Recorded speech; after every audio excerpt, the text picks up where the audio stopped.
All right, folks, I think we'll get underway. It's really wonderful to see you this afternoon. Good afternoon to you all.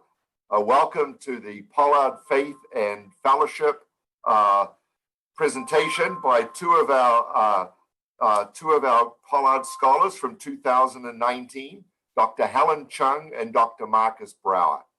We're just delighted that you're with us wherever you're located today.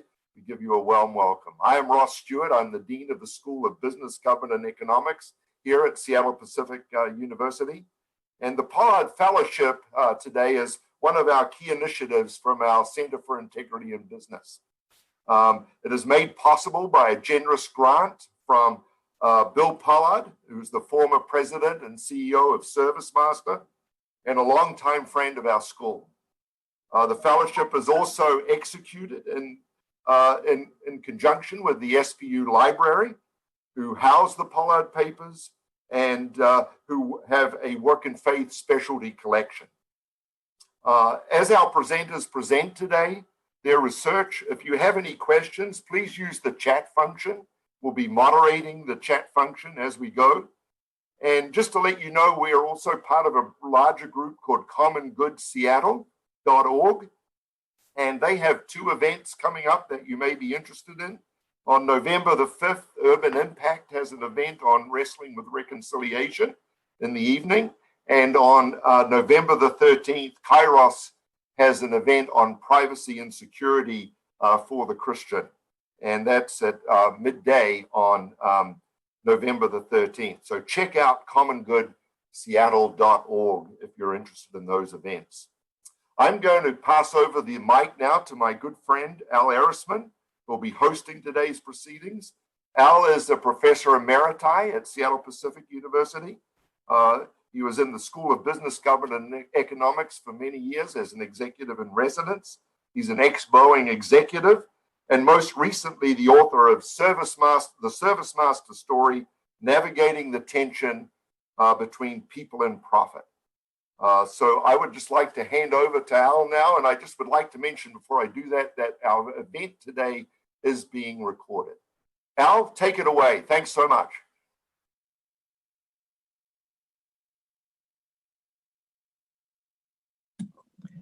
It is great to be with all of you, and it's a pleasure to be on this. There we go. Sorry.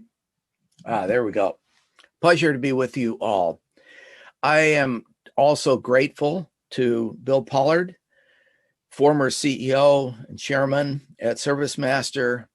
And as one person put it, he was the spiritual leader of the company. We're grateful in many ways to him. First of all, he donated papers and speeches that he had given over the years to become a part of the Faith and Work Library that you'll hear more about from Janet. Secondly, he funded the scholarship program that enables selected scholars to come to SPU for 2 weeks during the summer. During that time, they have access to all of the papers and documents that are in the library. They have research time. They have discussion time. One of my highlights during those 2 weeks is having lunches together with the scholars as we talk about some of the issues that come up.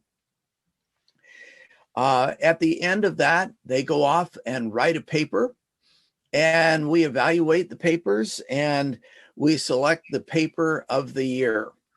In this year, we selected 2 papers, and you will hear about both of those. In addition, I am grateful to Bill Pollard for taking me, challenging me, and encouraging me to write a book on the ServiceMaster Company. This was a daunting task of about 3 years, but it changed me, and I'm very grateful for the experience that I had in doing that research. What I found is that the applications from this work are not just for business, although they certainly are for business, but for anyone in leadership in any organization and even in the church. This idea of having a program like this for university scholars which bridges a gap between theory and practice, is so important. And I know that you're going to enjoy hearing from our scholars in just a moment. But first, I would like to turn this over to Janet Hauk at the library. Janet and the head librarian, Michael Paulus, were instrumental in making this program work, and we are very grateful for their involvement. Janet? Well, thank you, Al. I'm going to share my screen here for a moment and take you to a couple of images of our,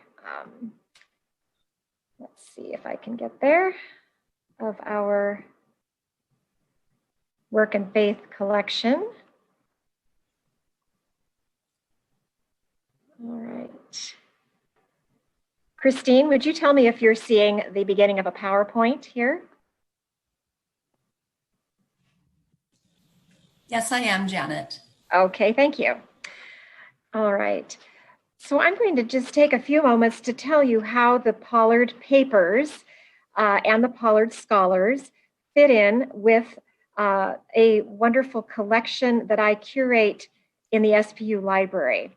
This is the library's Work and Faith collection.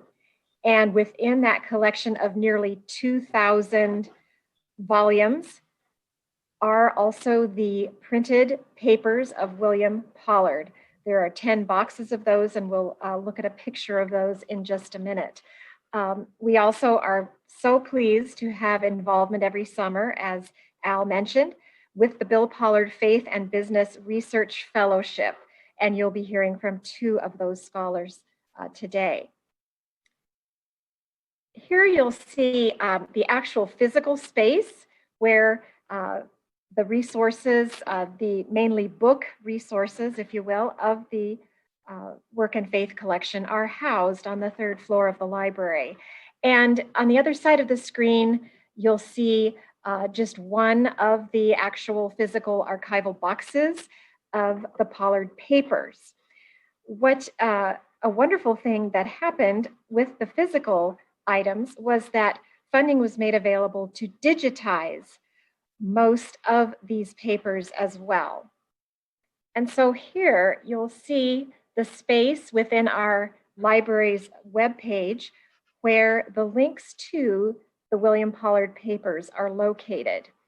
And if we were to follow these red titled links at the bottom of the page, you would then be taken into the speeches, the papers that are under each of those categories in just the same fashion that Bill Pollard categorized them. And just for a little bit closer look as to what is included in the papers, giving you some context for Bill Pollard himself, the chairman of Fairwind Investment Company, a private investment firm. For over 25 years, he participated in the leadership of the ServiceMaster Company.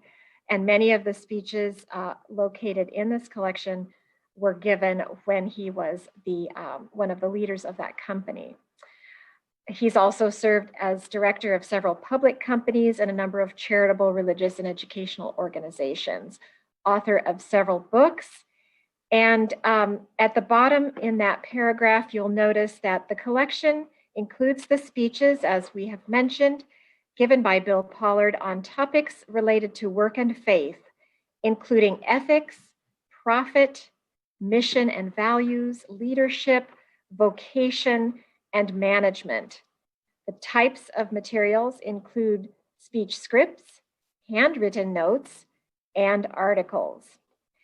So the scanned materials were made available to our scholars in-house, but also, more importantly, the additional print materials that could give context to the scanned materials were made available to the scholars, and they made use of those as well as the books that they located within our Work and Faith collection in this first slide that you saw. So I will stop sharing my screen now. That's a quick overview of the Bill Pollard papers, and I'll hand it back to Al.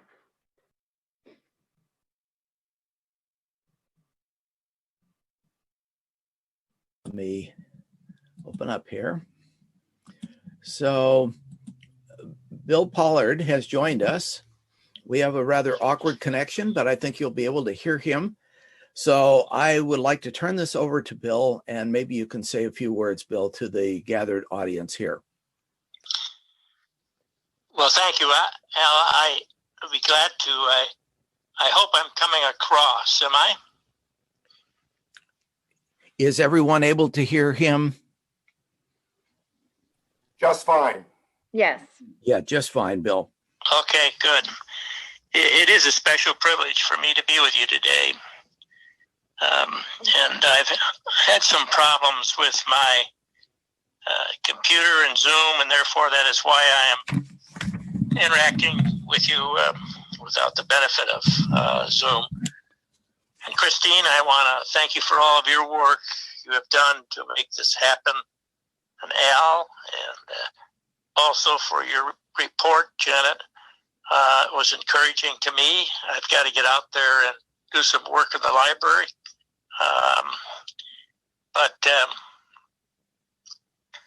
Al, I appreciate your leadership and involvement in the whole faith work movement.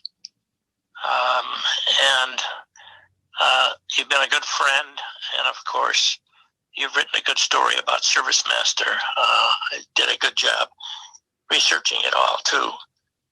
But before we begin the program, I had a few thoughts about my time at ServiceMaster. I spent over 20 years of my life at the company, and during that time, I served a little over 10 years as CEO of the firm, 6 years as chairman of the board, and then I was asked also to come back as CEO for another year and a half because my successor was stricken with cancer. Prior to my time at ServiceMaster, I spent 6 years as a senior officer at Wheaton College. Before that, I spent 15 years as a practicing attorney. My predecessors at ServiceMaster were Ken Hansen and Ken Western.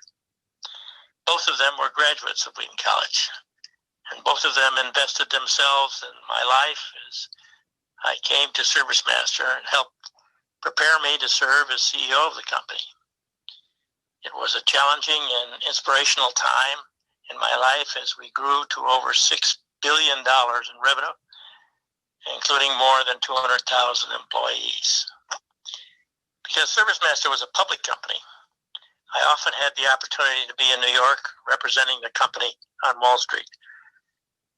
I would often start my talk with the meaning of the company's name, ServiceMaster. Masters of service, serving the master. And I would give my testimony. Now, Seattle Pacific is unique in what they are presenting to students about God in the marketplace, and I appreciate that and the opportunity to be part of the Scholars Program. And now I also want to commend the two scholars on their papers who have been written, Dr. Helen Chung and Dr. Marcus Brauer. Each one of you, in your own way, have done an excellent job in covering the subjects you were given. I think your papers should be printed, in fact, so that a broader group of people that are here today could benefit from them.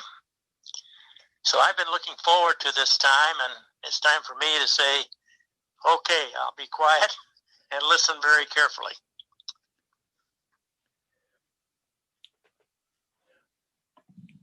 Well, thank you so much, Bill. It was a privilege to hear from you, and we are indeed grateful for what you have done to make this program possible.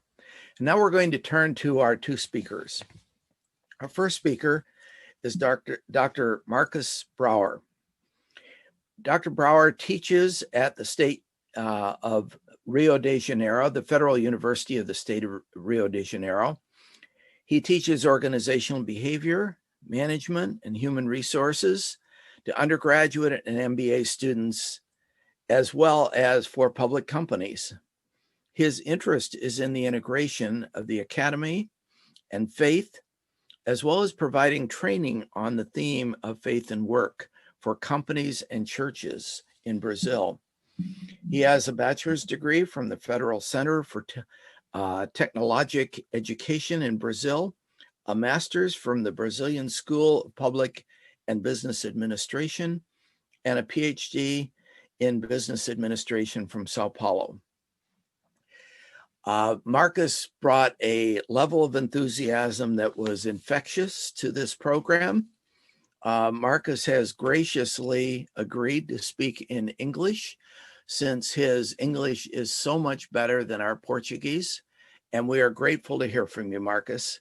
Please share with us from your paper, Workplace Spirituality and the Tension Between People and Profit, the ServiceMaster Case.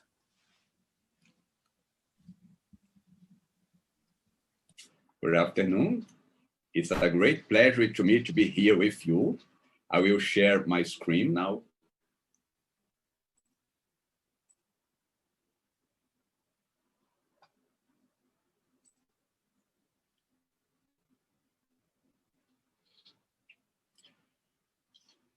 I would like to thank Christine Robertson, Janet Hawk, Al Erisman, and Ross Stewart for all their support before, during, and after my stay at SPU. I would like to thank Bill Pollard for giving us a phone interview and sponsoring this significant project in which I was blessed to be chosen. It was the best academic experience of all my life. Thank you, Bill Pollard. Thank you, SPU. This is my presentation agenda. Profit or purpose, or both? What is the real priority in the organization that you work for? The debate about priority in organization is not recent and it's growing. The effort to shift the focus from profit to purpose is not simple and usually occurs with tension, with strong tensions. Here we can see some point of view of theories. For Milton Friedman, for example, Nobel Prize in Economics, the social responsibility of the company is exclusively profit, only this. Until now, many CEOs agree with Friedman. Here you can find other theories on the subject. What's a business for? Professor Colin Meyer from Oxford said that in an economics course, a new student usually receives the answer: to maximize shareholder profit. Only this.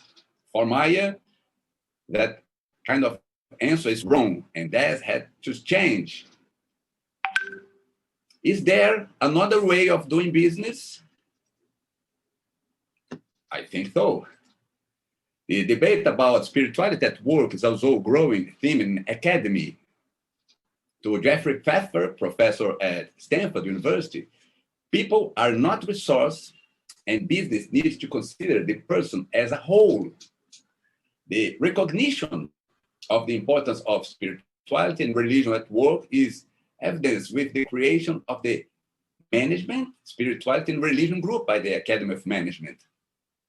Another evidence of the relevance of this subject is the acceptance of articles about spirituality and religion in top journals, in high-quality journals.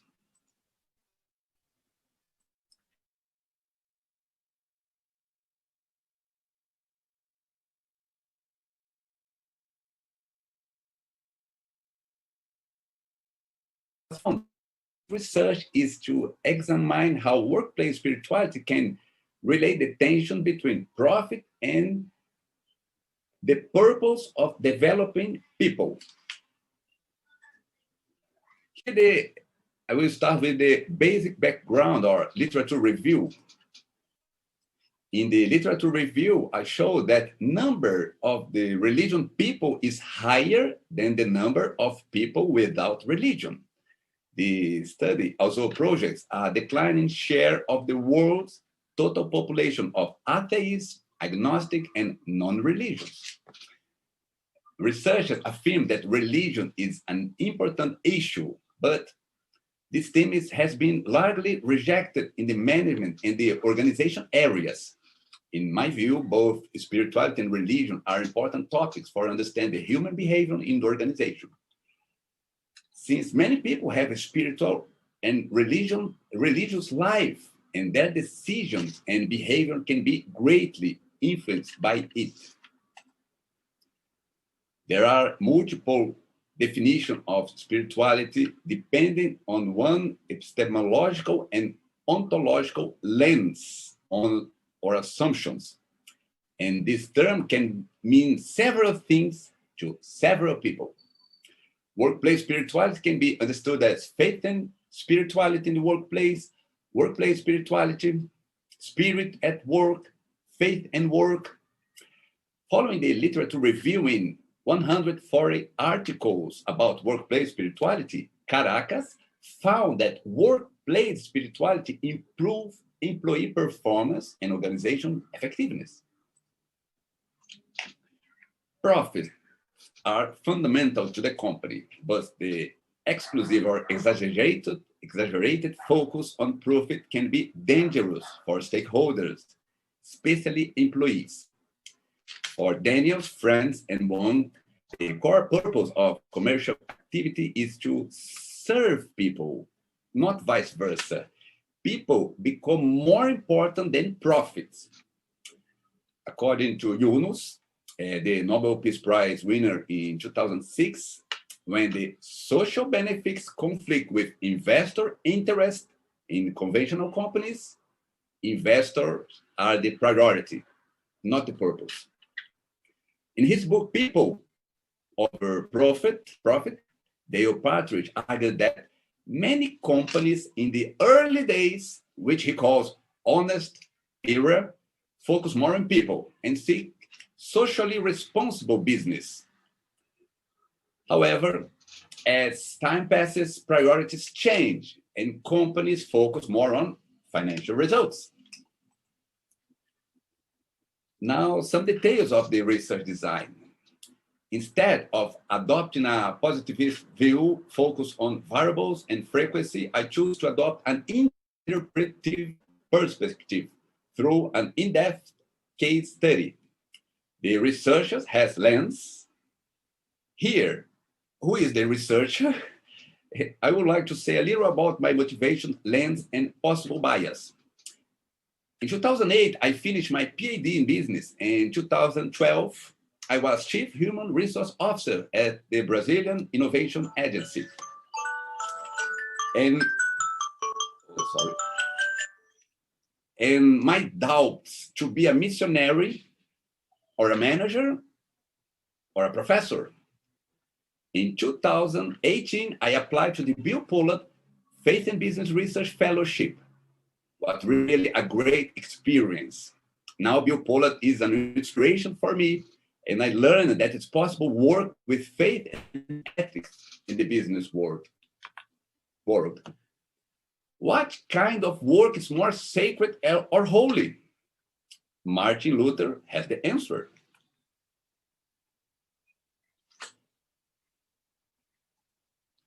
For the Lausanne movement, there is no secular work. There is no division between the secular and the sacred. For this point of view, all work should be sacred. If you want to know more details about the Lausanne movement and other initiatives about faith and work, I have separated some links in the next slide. If you want, send me an email and I share with you. Here, interesting links about Bill Pollard, about SPU like Faith and Co. Really nice project. Work and Faith collection, ethics magazines, and some links about Regent College projects and others like Theology of Work project. For me, the best project. Now I know that as a Christian, my motivation is glorify God, not me, not my company, not other idols, and serve the other with love at every work. And the others are colleagues, customers, boss, managers, and owners and shareholders too. A case study was conducted with focus on ServiceMaster During Bill Pollard leadership, Professor Peter Drucker said that Pollard has made a business of the training and developing of people. ServiceMaster was a subject of Harvard case study. During Pollard leadership, ServiceMaster was recognized by the Financial Times as one of the most respected companies in the world. ServiceMaster is unique and special case. And these incredible results in a workplace spirituality in which the company's purpose were clear and experienced day by day. Honor God in all you do to help people development, to pursue excellence, and to grow profitability. ServiceMaster believed that employees were the heart of any service business. The data collection, the triangulation of evidence allowed a comparison of multiple constructions of reality. Most of Pollard documents that were analyzed in this research are available for free on this link here. All the content was found in 3 books by Pollard, as well in several videos available on YouTube and Vimeo. This material allowed the selection of quotation with details of Pollard views and experience. During this research period, in delivery, an unstructured telephone interview was also conducted with Bill Pollard. Data analysis. The analysis units of this research were documents from or about Pollard dealing with profit and or people. After coding, I merged the main created codes into themes and categories. Finally, I try to find relationship between these categories. The most significant relationship generate 3 propositions. Now the results. In my paper, we can see 12 quotations as an evidence. The quotations are my interpretation, serves as a basis to justify the 3 propositions, which constitute the main result of this research. Here, some examples of quotation for the first proposition. Quotation 4, training people to do service was our core competence. Another quotation, quotation 5, the growth of our business and the growing investment in people, however, would not have been possible without the profit of a growing bottom line. This more traditional way of looking at profit provides a source of financial capital for the growth of our business and a return to our shareholders. It was for us a measure of the effectiveness of our combined efforts, a virtue of accountability. It was an essential means goal of supporting the implementation of our end goals of honoring God and developing people. From the analysis of relation among categories proposition, we created the proposition 1. Christian inclusive workplace spirituality decreased the tension between profit and the purpose of developing people and can even encourage synergy between them.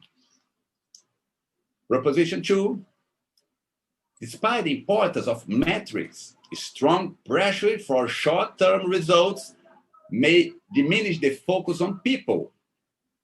But in a Christian inclusive workplace spirituality, with transparency and humility, this problem can be minimized.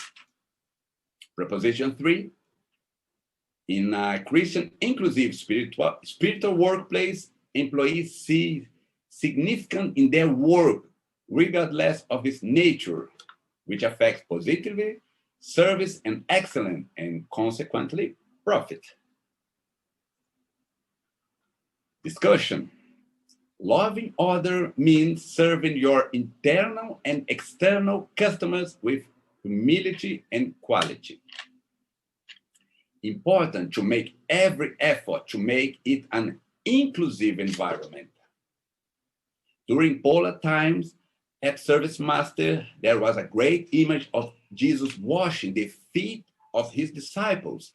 I hope that leaders will come to discover that humility is a great virtue. The first two propositions fill a specific gap in the literature. It is possible that new theories will be developed in this direction because the focus on profit should not be interesting for future generation or actual generation. And research on the importance of people in organization is growing. Thank you for your attention. I would like to thank Bill Pollard, Jen Kim, Denise Dennis, and the Seattle Pacific School of Business, Government, and Economic team for their care, financial, and operational support for this project. Thank you.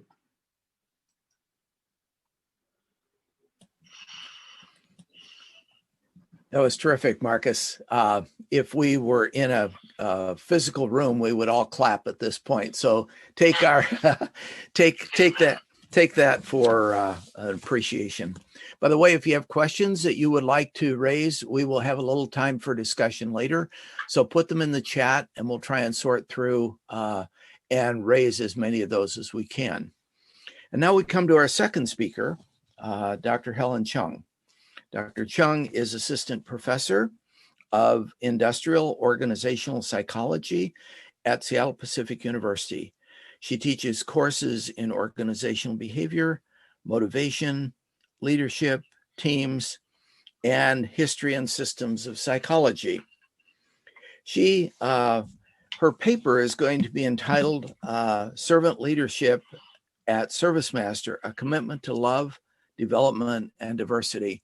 And it plays nicely off the last words that Marcus said about humility in leadership.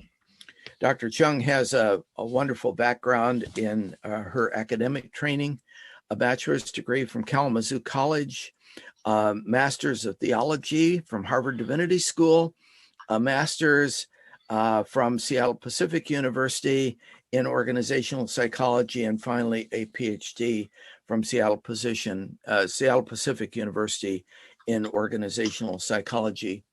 Helen brought a wonderful tone to our gatherings with gracious insight and wonderful thought, and we look forward to hearing her paper. So Helen, can you come forward and give your talk? And please put the questions in the chat. Thanks.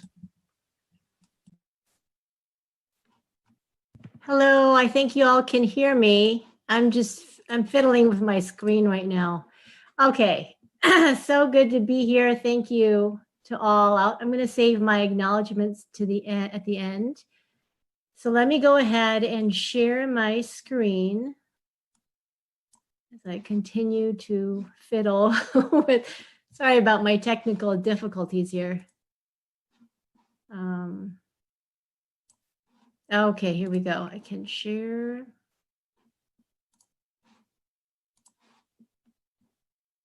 There we go. Can somebody just confirm that you are seeing the PowerPoint that I have up? Yes.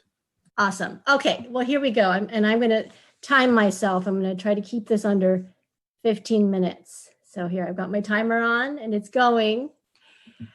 So my paper is entitled Servant Leadership at ServiceMaster, A Commitment to Love, Development, and Diversity. And being a Pollard Fellow was a phenomenal experience. I think Marcus gave a lot of insight into what the experience was actually like for us. And the purpose of my paper is really to explore servant leadership from a critical lens, a critical leadership lens.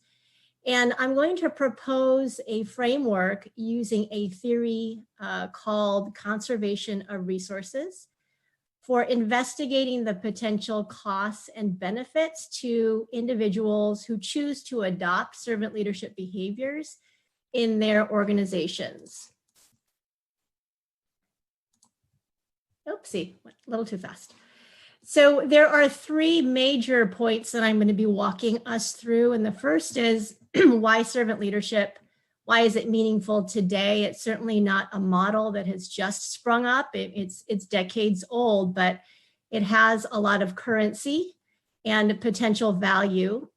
And so I want to just set up that landscape very, very briefly, and then suggest that there is a gap in the literature in terms of most researchers in terms of the mainstream are not really addressing questions around social identity. So specifically, I'm interested in gender, race, and ethnicity, and how those identities relate to servant leadership.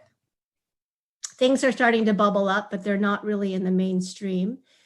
And then finally, I'm going to propose some possible pathways for organizations to support servant leaders, particularly women and individuals from other minoritized groups. And so ServiceMaster is the case study that I'm using, and I'm going to extrapolate what I call resource caravan passageways from the primary writings of Bill Pollard and a couple of his predecessors.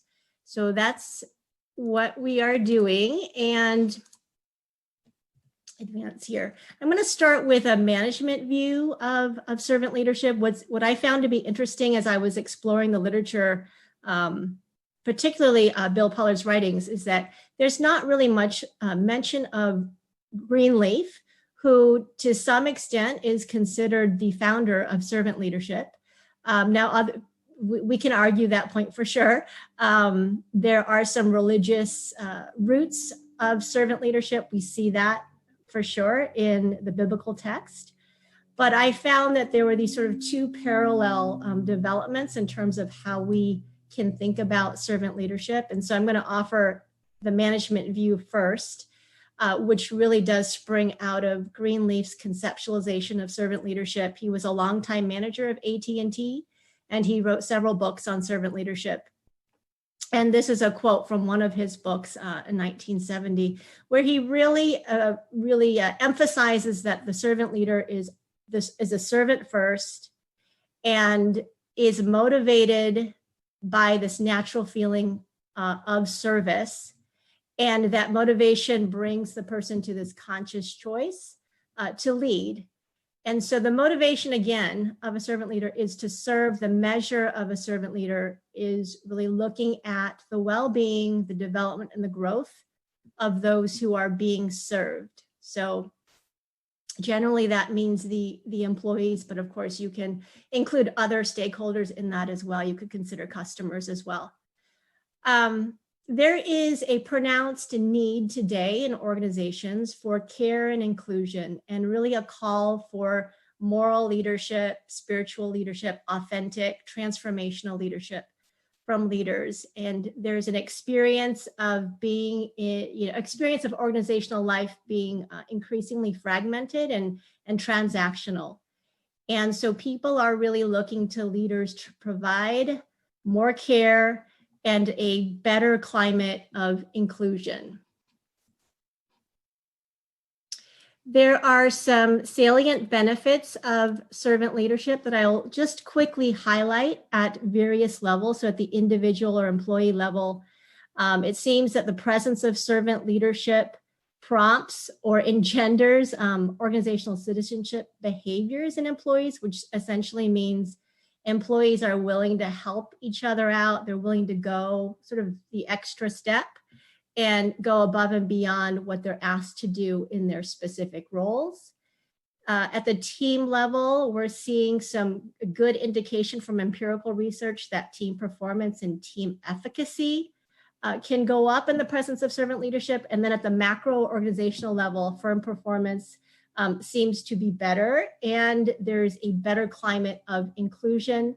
Nishi, who's out of Cornell, has done some really good work on climate for inclusion, and there are two primary aspects for inclusion where we are talking about the experience of employees feeling like they belong to the collective group, and they're also acknowledged and seen for their individual difference. So there are really those two important aspects to inclusion, and I'll I'll talk a little bit more about that as we go forward. Okay, I think that during ServiceMaster's time, in particular, I'm thinking about Carlos Cantu's leadership. He was the 5th CEO of ServiceMaster. Unfortunately, his time was cut short because he had cancer and could no longer serve. But for Carlos Cantu and for us today in organizational life, I think we're really at this inflection point in thinking about diversity, equity, and inclusion, what that means for organizations and what the role of leadership might be with regard to advancing DE&I. And so the work of managing human capital requires more and more effective strategies for acknowledging and leveraging the diversity of differences that do exist in the workforce, have existed for many decades. And so leaders are pressed to develop and implement and sustain practices and policies that promote equity and inclusion, the well-being of employees, and inclusive practices may be a key pathway for doing so.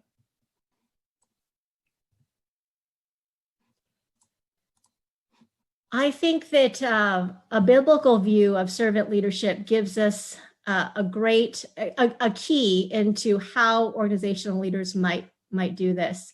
And this also serves as a good segue as I move into conservation of resource theory.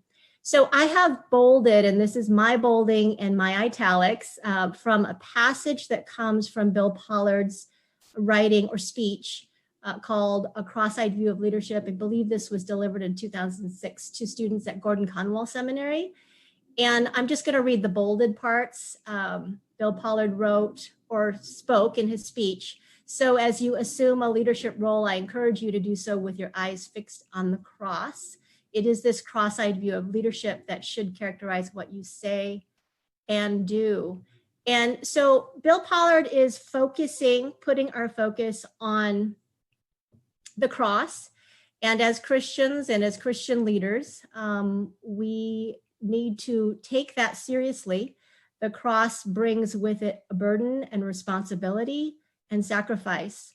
And the point of that sacrifice is really to serve God and serve a world that God created and loved deeply with all of its differences and diversity.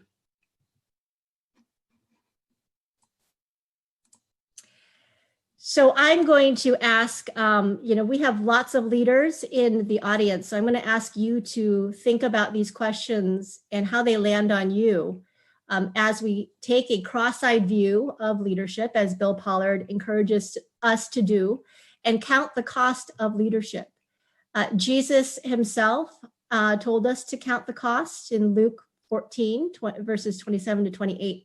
Whoever does not carry the cross and follow me cannot be my disciple. For which of you, intending to build a tower, does not first sit down and estimate the cost to see whether he has enough to complete it?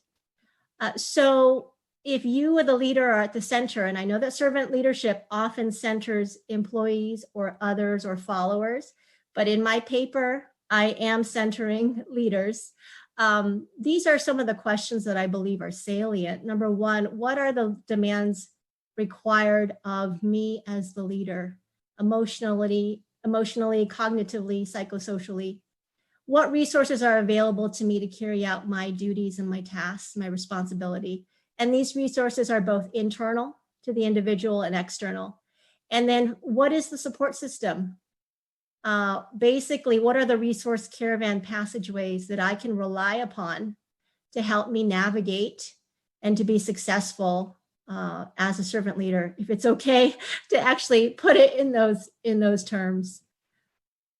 I am applying a critical lens to servant leadership, which means I'm trying to, and I don't do it as deeply as I wanted, but I'm trying to account for the potential disadvantage that minority leaders, women, and people of color might experience in organizational leadership because they simply don't fit the majority prototype, which tends to be in Western contexts, white and male.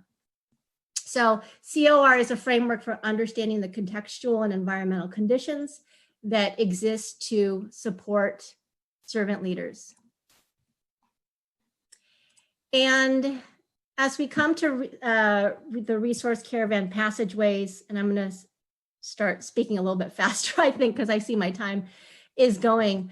I want to just point out that COR, so Conservation of Resources Theory, developed by Hobfall, is an integrative theory of stress that considers the person and their environment, highlighting the experience of stress as a process that's influenced by individuals gaining or losing resources over time. So this is resource driven and the experience of that over time.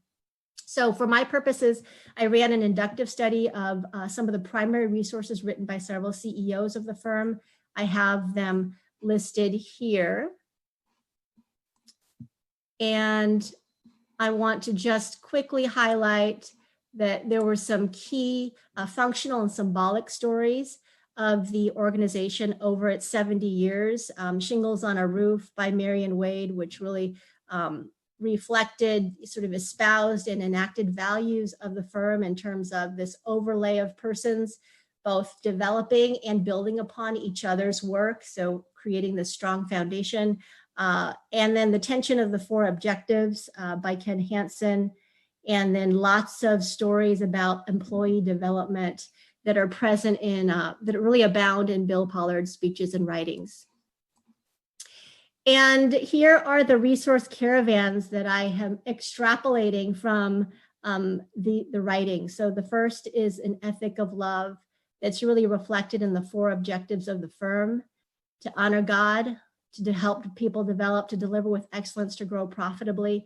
And I think Patricia Asp, who is a longtime female leader in the organization, we had a phone call with her, delightful phone call, and she talked about the tension, these four objectives, and said that there was tension in them, that they had to hit all four objectives. And if you were leading in ServiceMaster, you were going to live in the tension. So you couldn't really prioritize one above the other. You had to hold on to all four, and therein lies the difficult tension. And this ethic of love, which is really an ethic of love for God, is uniquely expressed in the development of the firm's employees. Moving to Resource Caravan 2, an organizational commitment to, to develop employees. Well, ServiceMaster had a very well-developed and implemented training program for employees. They developed and promoted 1/5 of their labor force, which is tremendous. And specifically, they had what they called the STAR program, which really looked at the whole life cycle of the employee, the talent management cycle, and they embedded ways to get the right people into the organization, train them, develop them, do fair performance evaluations, and recognize and reward them for the work that was being done. And then finally, Resource Caravan Passageway 3 is an organizational commitment to diversity. And I just want to say a couple of, let me say, set the context just a bit. Most of you are probably familiar with 1964 Title VII of the Civil Rights Act, which mandated employment protections for individuals belonging to protected classes based on religion, national origin, race, color, and sex. So ServiceMaster, as well as other organizations, are all responding to this mandate. And in some ways, I think religious inclusion was made possible. And Marcus talked about Christian inclusive workplace spirituality, which is fascinating to me. And I think that's very fitting, because how do you have an inclusive workplace that is founded on Christian beliefs that are inherently exclusive? How do you do that and so sort of stay true to your conviction, but also open up your arms for other people? That's something that seemed to occur at ServiceMaster, as far as I could tell from the writings. There was some gender diversity and a leadership pipeline for women that was really developed by the vision and passion of Patricia Asp. And then diversity being the reality, which is really something that Carlos Cantu spoke to. In the 1993 annual report, he wrote a 2-page sort of essay called the Diversity Report. And he really points out that the goal of organizational work along the lines of diversity is not assimilation. And integration is where we're moving to, but we can't put that load or that burden on the shoulders of women, minorities, and immigrants. We need to shoulder that burden together, which I find that in 1993, the fact that Carlos Cantu wrote this and thought about this as being a little bit ahead of, he was a little ahead of his time in terms of, looking at the trends across various organizations at that time. All right, so let me move forward here, and I'm getting close to the end. I'm just going to point out a couple of implications for practice and research. On the practice side, I think that what we learned from ServiceMaster is that organizational support for leaders is really key and is going to be very important for minoritized groups. So women and Black, Indigenous, and people of color. There needs to be a real attention paid to engendering a climate of inclusion so that people feel like they belong and they're also acknowledged and respected and valued for the individual differences that they bring, so their uniqueness. And organizations espoused and enacted values around servant leadership, they need to be normative, not attributable to gender or other traits or demographic characteristics of people, but actually the norm for everybody. And I think that's something that ServiceMaster really got right. And then for research, I think what's really interesting is that ServiceMaster as a case study presents a potential expanded research on faith-based servant leadership. There's quite a bit written in the management space, but less in faith-based servant leadership sort of coming into the mainstream of that management literature. And I think that the question of committing to diversity, equity, and inclusion efforts from a religious perspective brings some challenges and tensions, but possibly some benefits as well. And I'm going to skip my limitation slide, but I can share the slides later for anyone who's interested. I'm just going to end by saying thank you. I need to say thank you to a few people. First of all, thank you to all who are here and listening, participating in this webinar. I also want to thank Bill Pollard, who made the archived writings available to the public. I so appreciate that. And to the Pollard Committee, I'm grateful for Jean, Kim, and Christine, and Al, and Denise for your support along the way, for the amazing feedback that you provided on this paper. Still working through some of that feedback. And to the other fellows in the program, really enjoyed my 2 weeks with you.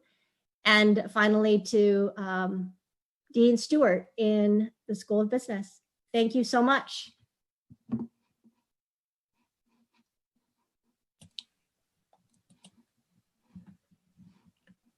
Well, Helen, that was terrific. And a big thank you to you as well. You would hear us cheering if we were together. So now we have a few minutes where we're going to ask questions. Please feel free to add them to the chat. I will go through those as I can, but I have a few questions first. So Marcus, the question for you is, do you have a question for Helen? You have heard her talk for the first time. What would you ask of her?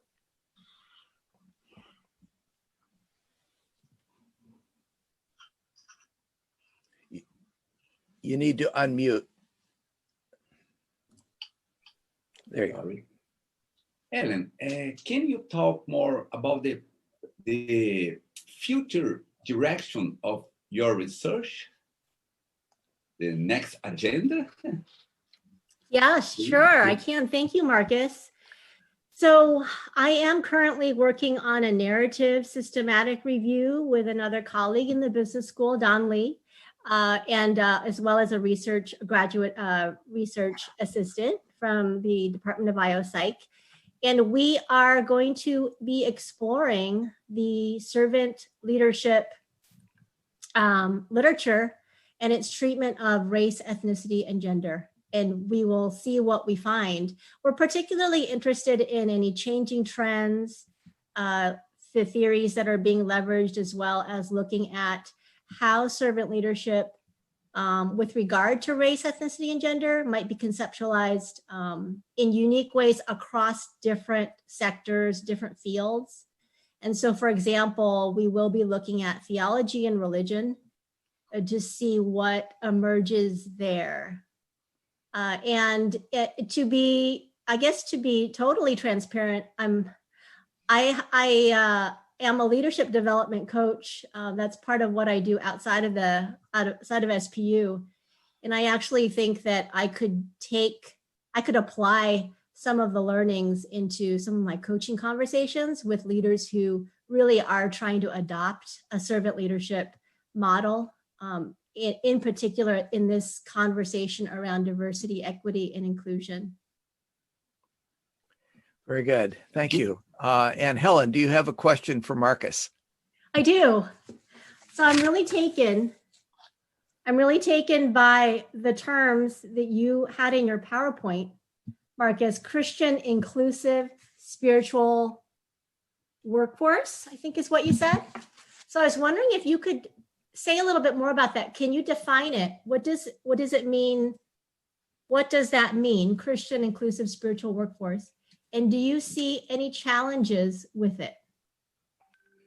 A Christian inclusive is not a Christian say, oh, my God is the best, my religion is the best. No, it's with love for others, to respect the diversity, all the religions, is to serve others independent of the religion, independent of the spirituality, is to work with the heart, and very inclusive, like Jesus Christ. Jesus, in some examples of Bible, with love of people, not only the Jews, but the people from other, for the strangers.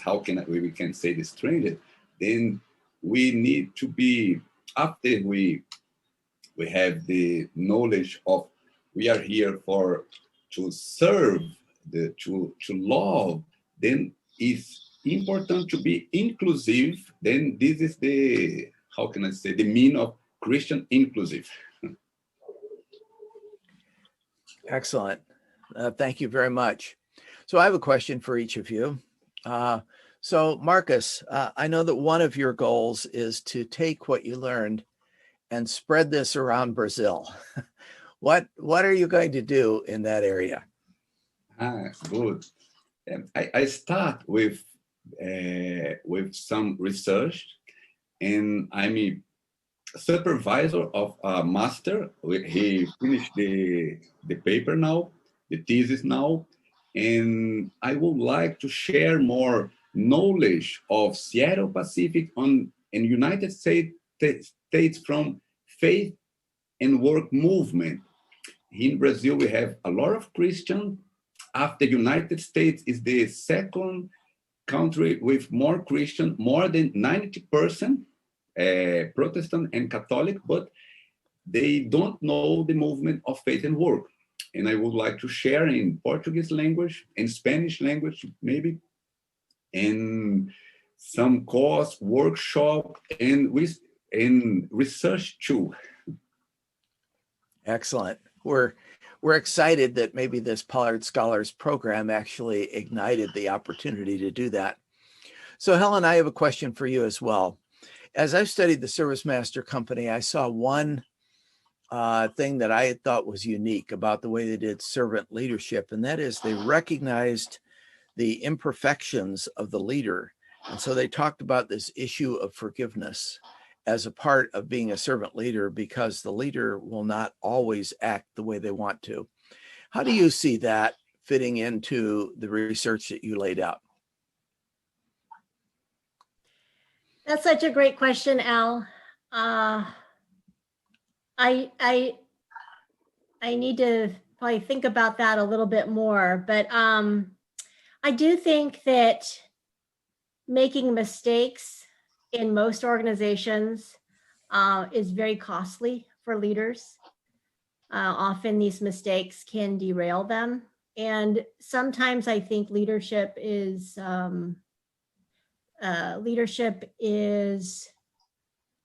set up in a fear-based way. So so very different from having a learning orientation or a growth mindset. So I think, to be honest, I think taking a cue from ServiceMaster, we can think about having a more developmental attitude towards leading, that leadership is not this high and mighty call that only a few can ascend to, but it's actually leading, which is a verb, it's an action, is something that we all might do. And so it's not hierarchical, and that we think about leaders as developing just as much as employees are developing. So I think the concept of forgiveness and the practice of forgiveness is really key to learning and development. How to do that well in environments that are not specifically Christian or spiritual, I think takes some creativity. I think it can be done, though. I don't have those strategies in place yet, but it's such a good question. That's great. So Denise has asked the question, in servant leadership, it may be fine for people who are normally in a position of power. But when women and people of color try to exhibit servant leadership, is there any additional challenge for them?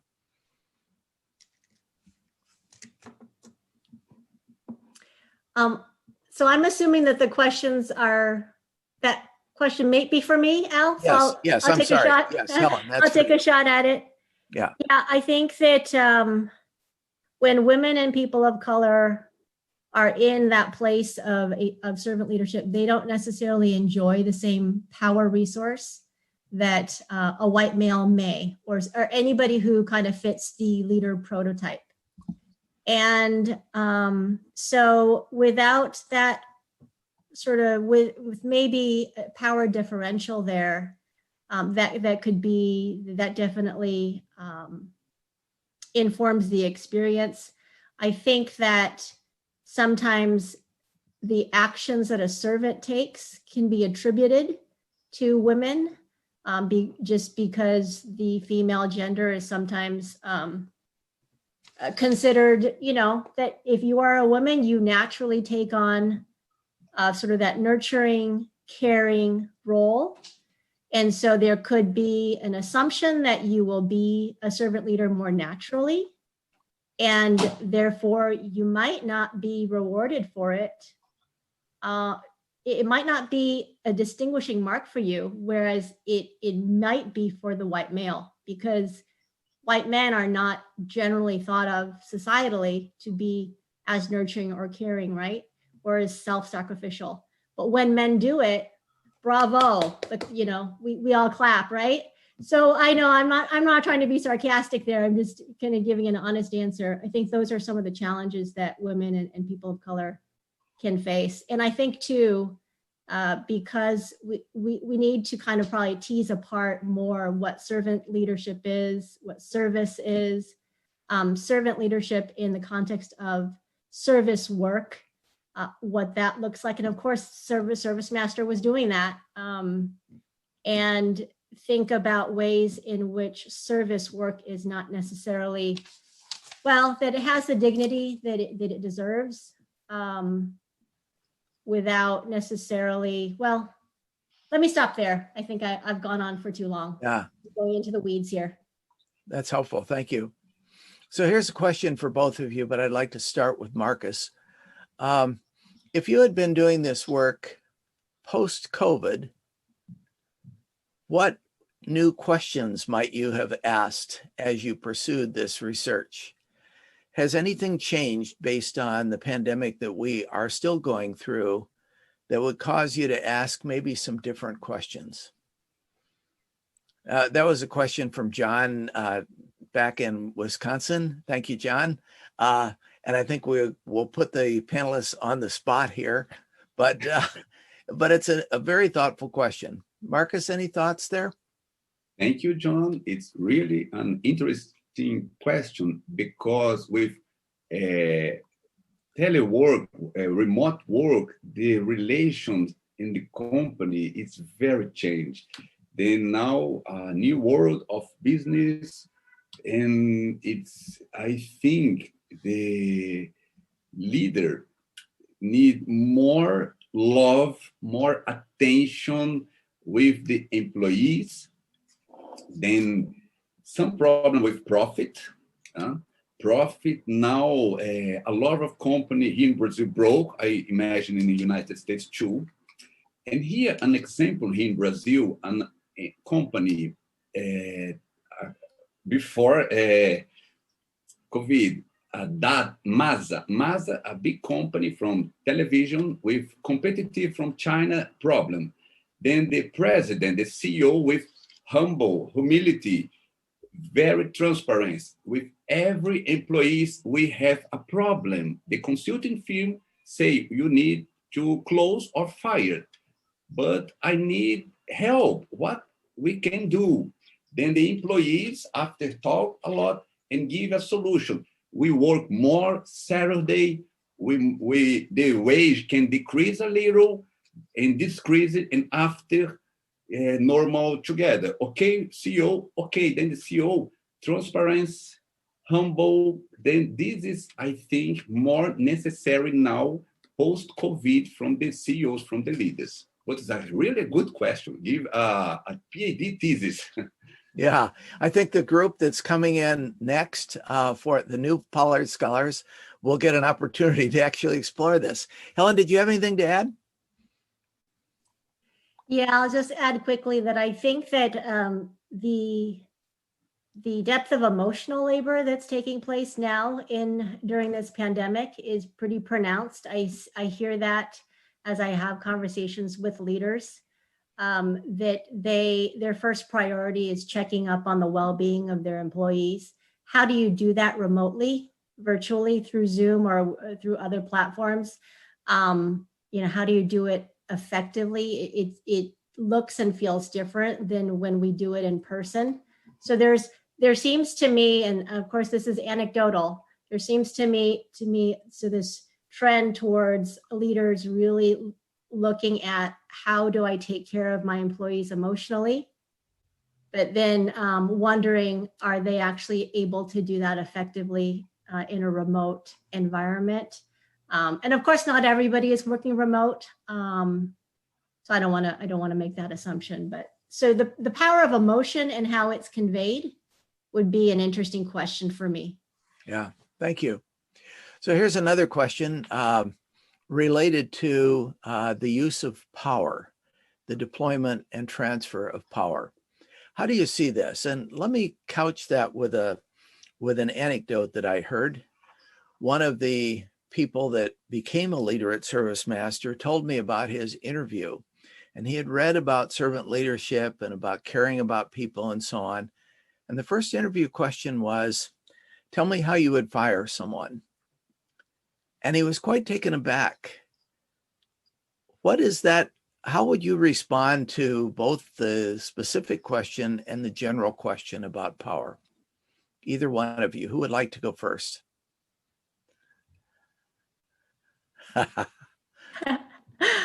I'll go first. That's a tough question, and one that I think about a lot. So let me start with the question about the firing scenario that you gave.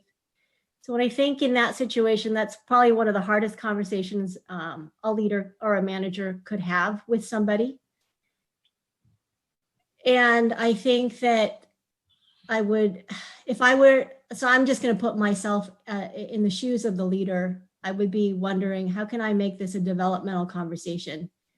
How can I use my in the sense of how might I ask some coaching type questions that gets the person who I have to fire to think about what's ahead for them. What are the possibilities for them? And then how might I use my influence, so my social influence or social power, to help them move forward, whether that's connecting them to people in my network, connecting them to maybe a coach, making sure that they have the resources and support that are available to them in the, organizationally speaking. So then the larger question of the transfer of power, can you repeat that first question, Al? Yes. So how do you think in servant leadership, the whole idea of viewing power and the transfer of power and the giving up of power?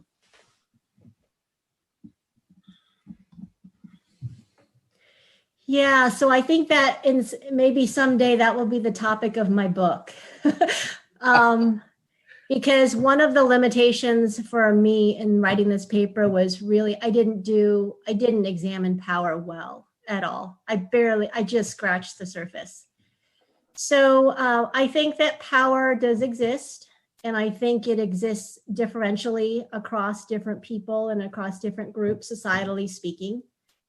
And so in an organization, how power is conceptualized and wielded becomes really important. Whether the organization is hierarchical or flat, I don't think it really matters. It is the desire and the commitment to share power and social influence. I think that might be one lever to thinking about a healthy use and transfer of power. Now, in the Christian story of Jesus washing his disciples' feet, that's not something that he had to do. He just made that choice and chose to serve. In some ways, he gave up some of his power. I don't think totally, ever, but he did give up that power. And I'm still wrestling with what does that mean for leaders to give up their power, to sort of descend. Okay, excellent. Marcus, anything to add to that? Really a good question. In the power we study in leadership, control power, coercion power, legitimate power, but I think this case is with a love power, a humble power, power with the inspires the employees. Then a good example from Helen, Jesus washing the feet of the disciples. He don't lose the power. It's different, but this is power. It's a different way of power, but it's Robert Greenleaf has a book, The Power of Servant Leadership. Then it's interesting because it's another way of power. It's not a control power, coercion power. It's a really good question. Yeah, that's excellent. Another frequent question that has shown up in the chat is, can we get access to the slides? I think the whole thing is being recorded, and you will get a link to this so that you can see all of the material, and we'll look at making the slides available as well. Let me ask one more question. Randy asked the question about these ideas of pathways. Could you elaborate a little bit on what you meant by resource caravan passageway? Oh, sure. Sorry, I didn't do a very good job of defining that. In the conservation of resources theory, Hobfall proposes that resources never really exist in isolation. Well, I guess they can, but in organizations, they really should be offered as caravan passageways. So you have cumulatively many resources that are organized and linked together in such a way that people can take advantage of them and use them for what, for whatever ways they might need. So rather than having one camel, you have 10 camels. And the resource caravan passageways that I suggested, that I extrapolated from ServiceMaster as a case study, are 3 kind of passageways that I think could be fruitful for organizations moving forward. Excellent. And one final question. Someone asked about what is particularly Christian about the way ServiceMaster did this. And I would like to have each of you just make a comment on that. I'd like to make a concluding comment, and then we will turn this back over to Ross. Can you repeat, Elrismond, please? Yes. What is particularly Christian about the way the ServiceMaster did this? Anyone want to make a thought?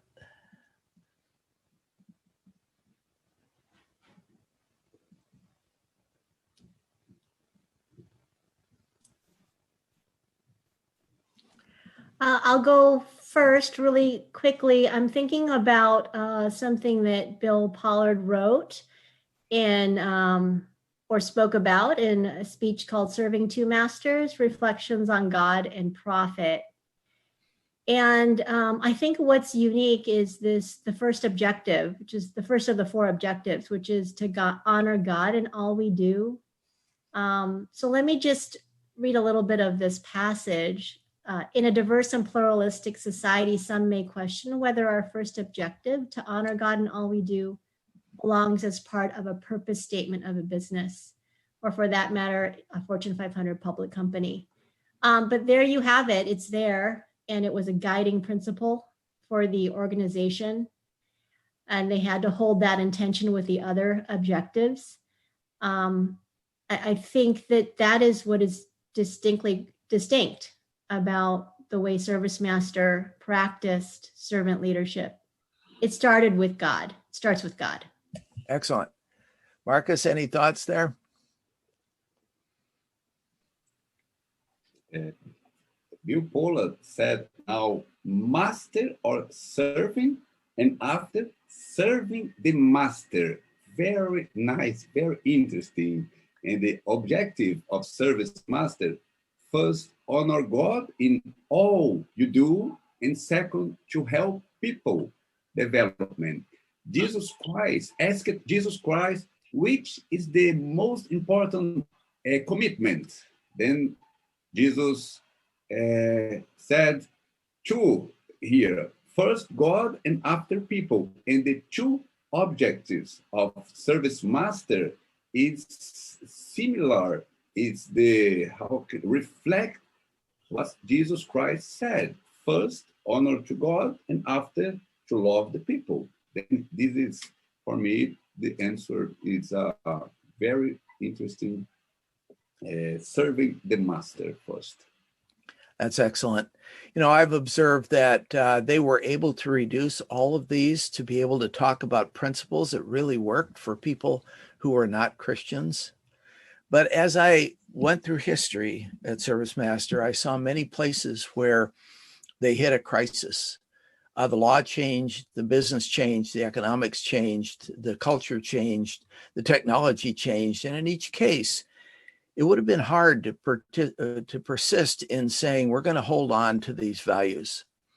And I wonder if maybe people trying to reduce these to values without Christ, what happens in the crisis? Seems like it'll work pretty well ordinarily because it really does work. But when it comes to the crisis and you don't see a way out, having that anchor that this is because I'm following my Lord is a very different thing than saying, I think it will produce a profit in the end. So I wonder if maybe that might not be a factor as well. Okay, Ross, we've reached the end of our time, and I'm turning this back over to you for concluding comments. Thanks everyone for your participation. And Ross, you want to wrap this up? Great. Hey, thanks very much, Al. And I just want to thank our 2 presenters, Helen and Marcus. Research is very important to us in our school, and looking at management through the lens of our faith, looking at business through the lens of our faith, and we support that kind of research here at SPU. I just want to thank our provost, Dr. Laura Hartley, for her presence today in supporting this kind of research on campus, and we're grateful for that. Just want to give a special thanks to Christine Robertson for her wonderful work in setting up today's event. Thank you, Christine, for your work and all the logistics. And a special thanks to Bill Pollard for being with us today. Bill, I hope you've enjoyed the session. We were delighted earlier this last year to honor Bill with the Center of Integrity and Business Award, the special award that we get called the Frank Haas Integrity and Business Award. And it was a delight to have Bill on our campus with his wife and honor his wonderful years of service. Next year's fellowship will be, we have our 5 scholars already selected, and they'll be working hopefully this coming summer, 2021, in the archives and in our Work and Faith collection. And then look for our announcement for the 2022 scholars to be selected sometime next year. And we would be delighted if you had friends or were interested yourself to apply. We think this is just a wonderful program. Center for Integrity in Business also has other initiatives on the go.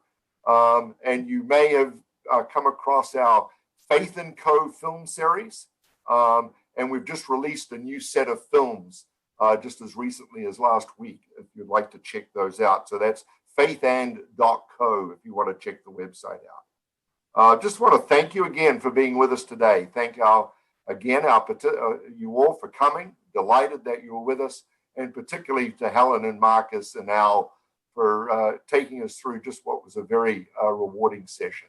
So thanks again, and it's good afternoon from Seattle. Bye-bye.